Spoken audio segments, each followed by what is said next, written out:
Hello दोस्तों, नमस्कार। एक इंटरनेशनल रिलेशन का जो पार्ट होता है, हमारी जो इंडिया कंट्री है, हमारी एक पॉलिसी भी रहती है नेबरहुड फर्स्ट। तो नेबरहुड फर्स्ट के अंदर क्या है कि हमारी जितनी नेबरिंग कंट्री है वहाँ पे जो डेमोक्रेटिक जो सेटअप है वो बना रहना चाहिए। और उसके लिए इंडिया की एक स्ट्रगल भी रहती है इस तरह की कि जो अपनी नेबरिंग कंट्री वहाँ पर डेमोक्रेसी बनी रहे। बट अभी रिसेंटली क्या हुआ है कि जो म्यांमार है, हमारी जो बिल्कुल नेबरिंग कंट्री ही है, और जहाँ से हमारा जो हमारी एक्टिस्ट पॉलिसी है, जिसमें हम साउथ ईस्ट जो एशियन कंट्री उनके साथ रिलेशन बनाते हैं, तो उसके लिए एक हमारा गेट है वो, तो म्यांमार से हमारा वो जो पॉलिसी है वो स्टार्ट हो जाती है कि किस तरह से रिलेशन बनाने उनके साथ। तो अभी हुआ क्या है वहाँ पे कि वहाँ म्यांमार के अंदर जो डेमोक्रेटिक जो सेटअप थी वो फिर से वहाँ पे जो आर्मी है वहाँ की जो मिलिट्री रूल है, फिर से उसने वहाँ पे क्या कर दिया है, तख्ता पलट दिया वहाँ पे एक डेमोक्रेटिक जो सिविल वहाँ की गवर्नमेंट थी। तो इस कंटेक्स्ट में क्या है कि हमें अपनी जो नेबरिंग कंट्री है, जो भी वहाँ पे कुछ इस तरह की चेंजेस आते हैं वहाँ पे, जो खासकर वहाँ पे जो डेमोक्रेटिक जो सरकार है उसको रिप्लेस कर जाती है वहाँ की जो आर्म फोर्स है, तो वो हमेशा इंडिया के लिए एक कंसर्न का मुद्दा रहता है। तो उसी के ऊपर जो अभी ये न्यूज़ में आ रखी है, तो उसकी जो बेसिक जो डिस्कशन है, उसकी जो बिल्कुल ब्रीफ एक हिस्ट्री है और वहाँ पे क्या हुआ है, तो वो ये मैं यहाँ पे डिस्कस करूँगा। ये आंग सांग सू की है और यह है जनरल मिन ऑन्ग, हाली मिन ऑग याद रखना आपने इसका नाम, मिन ऑग। और जो एक नाम है यहाँ पे आंग सान, जिसकी बेटी है आंग सांग सू की। आंग सान इसका फादर था। अगर हम बात देखेंगे, जो आंग सान था ना, वो यहाँ का फ्रीडम फाइटर, मतलब जिसने आज़ादी दिलाई थी म्यांमार को, उस समय बर्मा था, तो जो जिसने इसको आज़ादी दिलाई थी वो था आंग सान। तो वो इस लेवल का नेता समझिए जैसे जवाहरलाल नेहरू है इंडिया में, जिन्होंने आज़ादी में काम किया था, महात्मा गांधी है। तो ये जो लीडरशिप थी, जो लड़े थे अंग्रेज़ों के, क्योंकि दोनों अंग्रेज़ों गुलाम थे। और कुछ टाइम तो क्या था, जो बर्मा का जो रूल था वो चलता भी इंडिया से ही था ना। कुछ टाइम के लिए तो उनको शिमला से रूल चला था उनका, म्यांमार का। तो ये जैसे देश आज़ाद हुआ, तो जैसे हिंदुस्तान में प्रधानमंत्री बनता है नेहरू, वैसे वहाँ बनता है आंग सान। तो वहाँ डेमोक्रेसी सेटअप हो गई। तो एकदम से क्या कर दिया, जो आंग सान था उसको वहाँ पे असैसिनेट कर दिया, उसको मार दिया गया। वहाँ पे वो मर गया वहाँ पे अपनी कंट्री में। और उस टाइम ये माना जाता है कि जो ये आंग सांग सू की थी, ये उस टाइम इंडिया में थी। उस टाइम ये इसलिए बच गए थे, इसकी मदर और ये, बल्कि जो श्री राम कॉलेज है वहाँ का, दिल्ली का, वहाँ से पढ़ी है ये। तो बाकी यहाँ की इसकी जो पूरी फैमिली थी वो वहाँ पे मार दी गई थी। तो ये और इसकी मदर यहाँ पे इस तरह से बच गए थे। अब उसके बाद क्या हुआ कि अब वहाँ जो रूल आ गया वो आ गया पूरा आर्मी वाला। तो आर्मी को वहाँ पे पहली बारी उस तरह से आ गया। तो अब ये क्या था कि ये और इसकी मदर अपनी कंट्री नहीं जाते थे उस टाइम।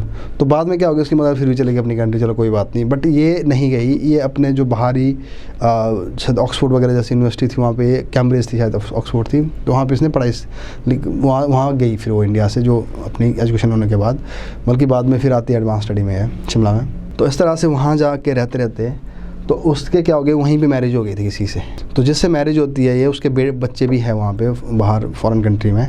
तो जब मैरिज होती है इसकी, तो इसने ना अपने पति से एक दो कमिटमेंट मांगी हुई थी पहले ही कि मैं कभी अपनी कंट्री वापस भी जा सकती हूँ, और वापस जा सकती हूँ मैं अपने लोगों से मिलने, अपने देश में जा सकती हूँ। तो उसने भी उसको परमिशन दे दी। तो उसने यहाँ तक भी बोला था शायद उसको कि अगर मेरे को कहीं पॉलिटिक्स में जाना पड़े तो मैं जा सकती हूँ वहाँ पे। तो उसकी इन एग्रीमेंट पर उसकी मैरिज हो गई थी वहाँ पे। तो बाद में क्या हुआ कि एक बार ये वहाँ पे एक बार आ जाती है अपनी कंट्री में, कभी 90 से पहले 80s में आती है, कभी जब वो अभी उसकी मैरिज हुई थी। तो जब वो अपनी कंट्री में आती है तो वहाँ के जो लोगों को लग गया था पता कि आंग सांग सू की आ रखी है वहाँ पे। तो जब तक वो सुबह उठती है, देखती है कि उसके घर के बाहर लाखों लोग खड़े हो गए थे, तो उनको एक उम्मीद से जागी उन लोगों को कि अब फिर से हमारी कंट्री शायद डेमोक्रेसी आएगी। और उनको ये भी दिखता था कि जो आंग सांग था, जो उनका लीडर था, कि उसकी बेटी आ चुकी है फिर से। तो लोगों की ना एकदम से उम्मीद से जाग गई उससे एकदम से। तो जो आंग सांग थी वो सिर्फ कुछ दिन के लिए आई थी वहाँ पे, तो उसको वापस जाना था। तो उस दौरान में क्या हो गया, जब उसने ये क्राउड देखा और लोगों के उसने इमोशंस देखे, और उसको अपने डैड के साथ उसको लोग रिलेट कर रहे हैं, तो उसके अंदर ना वो अपने देश के लिए फिर से अपने देश के लिए, लोगों के लिए एक इमोशन फिर जाग गया। और सबसे बड़ी बात, उसको इमोशन जाग गया डेमोक्रेसी के लिए, कि लोग यहाँ पे डिक्टेटरशिप के अंदर रहते हैं, मिलिट्री रूल के अंदर रहते हैं, तो उसने क्या कहते डिसाइड कर दिया मैं वापस नहीं जाऊँगी, मैं यहीं पे रहूँगी, तो मैं यहीं पे अपने जो भी मैंने करना है, इलेक्शन लड़ना है, जो मर्जी करना है, ये यहीं पे करूँगी। तो इस तरह से क्या हो गया, फिर बहुत बड़ा चेंज आ गया एकदम से। तो हाँ, और जब जैसे वहाँ पे रही वो और उसने इलेक्शन लड़ा, और इलेक्शन लड़ते क्या कर दिया उसको, उसकी पार्टी जीत भी गई। तो अगला जो सवाल होता है, उसकी जो पार्टी है उसका नाम क्या है, नेशनल डेमोक्रेटिक अलायंस करके नाम है उसकी पार्टी का, तो वो भी आप देखना, national league for democracy, yes, national league for democracy. तो अब देखो नाम भी पार्टी का किस तरह से है, किस तरह से, नेशनल लीग फॉर डेमोक्रेसी। तो अब एक चीज़ आपने याद रखनी है कि इसकी पार्टी का नाम इस पर पूछा जा सकता है, नेशनल लीग फॉर डेमोक्रेसी। तो उसने इलेक्शन लड़ा, और जैसे उसने इलेक्शन लड़ा तो वैसे ही क्या कर दिया कि अब वहाँ के जो डिक्टेटर था, देखो उसका अभी जो इससे पहले एक डिक्टेटर हुआ थान शेन करके था एक बंदा वहाँ पे, बट अब तो ये आंग करके आ गया, उस टाइम थान शेन था।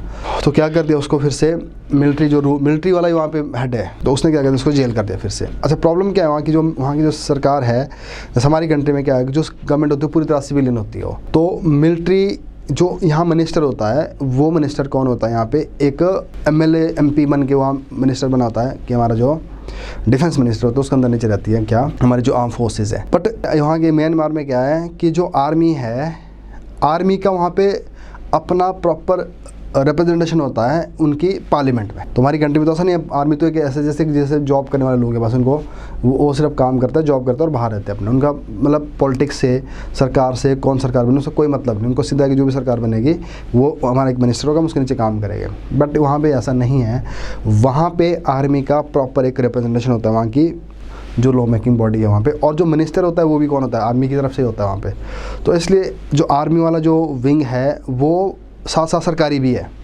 तो आर्मी दोनों काम करी वहाँ पे, एक तरफ that is part of government और साथ साथ में क्या है दैट इज़ मतलब आर्म फोर्स तो हो ही गई हो। तो एक बड़ा डिफरेंस है वहाँ पे इस तरह से। तो अब आर्मी क्या बोलती है कि कई बार आर्मी को लगता है कि नहीं, इलेक्शन सही से नहीं हुए, क्योंकि वो सरकार है, उसमें समझ लीजिए गवर्नमेंट है, 10-20% तो सरकार है, तो वो क्या एलिगेशन लगा देगी कि इलेक्शन सही से नहीं हुए, अगर नहीं हुए तो अपने पास पावर ले लेगी। तो उस तरह से उस टाइम क्या कहते उसको जेल कर दिया।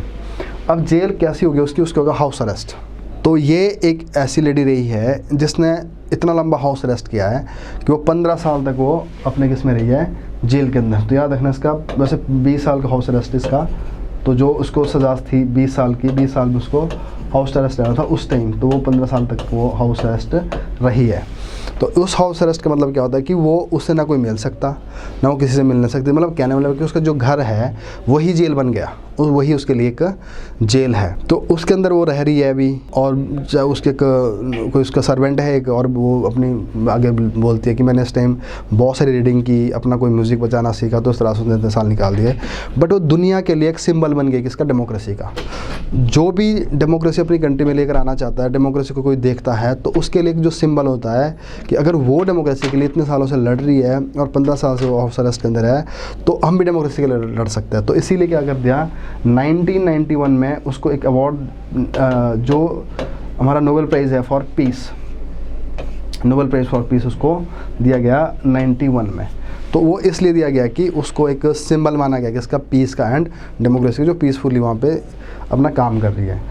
तो अब उसके बाद क्या हुआ, बाद में जाके उसको वहाँ से 2002 के करीब क्या करते उसको वहाँ से रिलीज़ कर दिया, और रिलीज़ करने के बाद उसको जो कमेटी होती है जहाँ पे अवार्ड दिया जाता है वहाँ बुलाया गया, तो अवार्ड वगैरह दिया गया।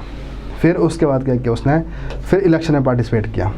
अब इलेक्शन में उसने पार्टिसिपेट किया, अब कुछ चेंज चाहती थी वहाँ पे वो। तो सबसे बड़ा चेंज क्या चाहती थी वो उस टाइम, कि वहाँ पे जो आर्मी की जो पावर है वो कम की जाए, किसी तरह से आर्मी की जो पावर है वो कम की जाए। अब आर्मी की अगर पावर कम की जाएगी तो क्या होगा, आर्मी वाले ये बात नहीं सहन करेंगे।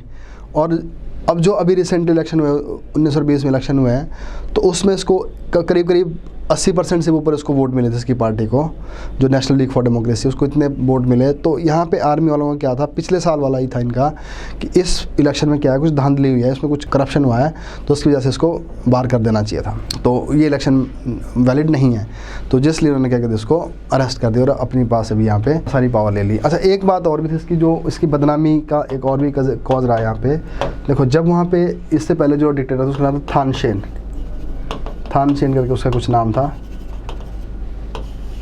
अब जिसने उसको हाउस अरेस्ट भी किया हुआ था, तो अब वो क्या कर रही थी वहाँ से, जब जब वो बाहर निकाली गई, जब वो कैंपेनिंग करने लगे, जब उसका हाउस अरेस्ट ख़त्म हो गया तो और अंदर जाके वो दो बातें करती थी। एक करती थी इसके लिए,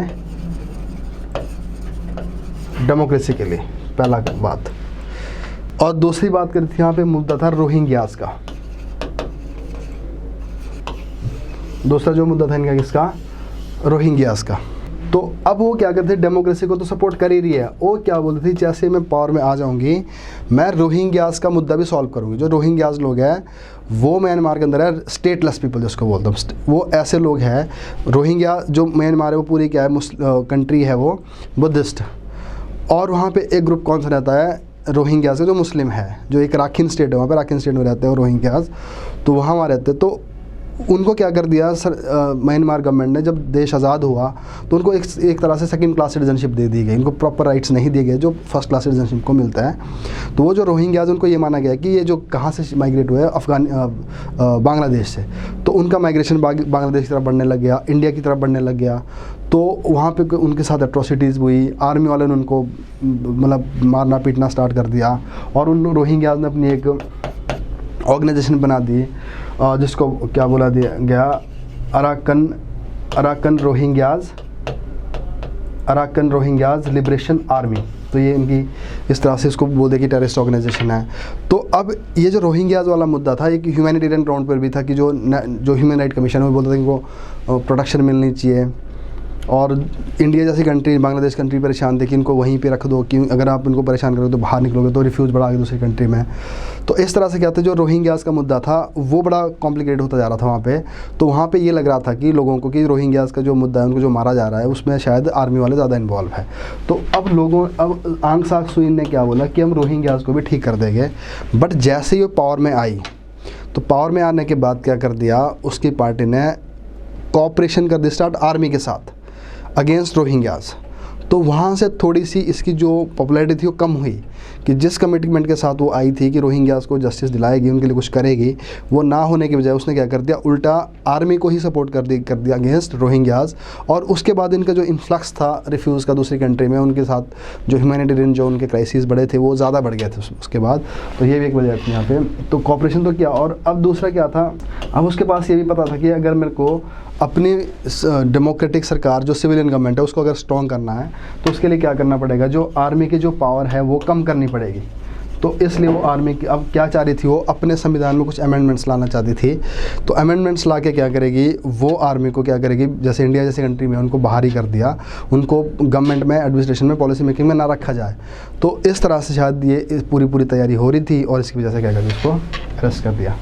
अब यहाँ पे क्या, आंग San Suu Kyi come into power as state counsellor. हाँ, एक बात याद रखना, यहाँ पे ये क्या बनी है, स्टेट काउंसलर। जो उसकी सीट है वो भी स्टेट काउंसलर है। तो अब यहाँ पे एक अमेंडमेंट और ज़रूरत थी यहाँ पे। तो ये प्रेसिडेंट क्यों नहीं बनी, वहाँ की प्राइम मिनिस्टर क्यों नहीं बनी, तो यहाँ पे बोला कि जो वहाँ की प्रेसिडेंट की पोजीशन होती है वो किसी ऐसे इंसान को नहीं मिलती जिनके किथ एंड स्किन्स की सिटीजनशिप कहीं बाहर की होगी। तो इसका हस्बैंड और इसके बेटे वो अभी आई थिंक यूके के सिटीज़न है हो। तो अब जब वो भी सिटीज़न है तो इसको भी यहाँ पे वो पोजीशन नहीं मिलेगी, बल्कि अपने इतने सालों में वो अपने हस्बैंड से नहीं मिलने जा पाई, और इसके हस्बैंड की डेथ भी हो गई। तो इसको ये भी खुशी इस बात की है कि अपने देश के लिए अपना हस्बैंड छोड़ दिया, और गम इसका इस बात का है कि जो इतने टाइम वो इतनी बीमारी में रहा तो भी उससे मिलने नहीं जा पाई हो।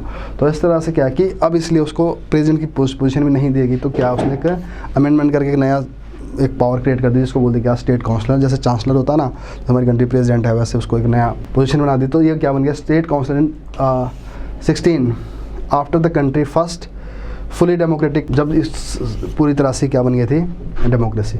तो इसका ये भी याद रखना, इसकी पोजीशन क्या है, इसकी पार्टी का नाम क्या है, और ये पावर में कब आई, और इसको नोबेल प्राइज़ कब मिला। तो ये सारी चीज़ें आपको पता होनी चाहिए। तो उसके बाद क्या है, transition of Myanmar to a democracy from military dictatorship. तो अच्छा हो गया 2016 में इसकी। Aung San Suu spend more than 15 years under the house arrest, और her time is in detention made her an international icon, and she was awarded the Nobel peace prize in 1991 में।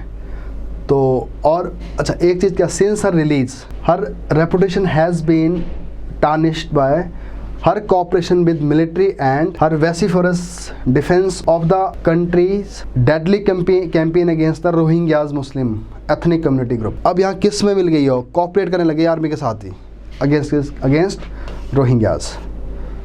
तो many beliefs to कि cooperation with the military was pragmatic move that would hasten the country's evolution to full democracy, but detention on Monday appear to prove the lie in the military commitment to democracy। तो अभी बोल रहे कि शायद आंग सांग सू की ने इसलिए कॉपरेट कर दिया कि चलो डेमोक्रेसी आ जाए देश के अंदर, आर्मी के साथ कॉपरेट कर रहे हो कोई बात नहीं, बट बाद में क्या हुआ, उसका रिजल्ट कुछ और ही निकल गया। तो ये भी अब जो बात इसके साथ मैच नहीं कर रही है कि अगर वो डेमोक्रेसी के लिए सब कुछ कर रही होती, आर्मी के साथ कॉपरेट कर रही होती, शायद ऐसा नहीं होता। तो ये जनरल मीन आंग का नाम याद रखना आपने, इसके ऊपर है। Another form of power sharing agreement, जो इनके बीच में पावर शेयरिंग एग्रीमेंट था, जनरल मी आंग presided over the 2 business conglomerate and was able to appoint the 3 key cabinet member who oversee the police and border guards। तो अब power sharing के अंदर क्या थी, जो आर्मी का चीफ है उसके पास इतनी पावर दे रखी है कि वो अपने 3 कैबिनेट अपनी मर्जी से अपॉइंट कर सकता था। तो शायद आंग सूं सी इसी को ही चेंज करना चाहती थी। The military never fail under the control of the civilian government, ये याद रखना। तो इसका मतलब क्या हुआ, मिलिट्री हमारी कंट्री में क्या सिविल गवर्नमेंट के अंदर आती है, पैरामिलिट्री फोर्सेस होम मिनिस्ट्री के अंदर आती है, और बाकी जो अपनी अदर फोर्सेज है वो डिफेंस मिनिस्टर के अंदर आती है। तो यहाँ पे क्या है, वो सिविल गवर्नमेंट के अंदर नहीं आती है। तो रोहिंग्या वहाँ का और एक शान एंड एक कुकांग है, तो ये भी कुछ यहाँ पे मुद्दा है। तो इस तरह से तो नेशनल लीग फॉर डेमोक्रेसी, तो इसके अंदर वही बातें बता रखी है। तो क्या क्या चल रहा है यहाँ पे, तो अब आपने अपने लेवल पे ये काम थोड़ा सा करना है, जो मैंने अभी आपको बताया था कि आपने सबसे पहले देखना है कि इंडिया के साथ क्या रिलेशन है। तो इंडिया के रिलेशन आपने 2 टर्म में देखने भी फ़िलहाल अपनी तरफ से, आगे मैं बताऊंगा। तो पहली टर्म क्या हो गई, इंडियाज़ जो एक्टिव पॉलिसी है वो भी उस तरफ जाती है, और इंडियाज़ की जो कनेक्टिविटी है इसके साथ, 2 एंगल से आपने इसको देखना है। और बाकी जो इसकी जो मेन इन्फॉर्मेशन है वो मैंने आपको बता दिया है यहाँ पे। तो अभी मैं यहीं पे एंड कर रहा हूँ। Thank you.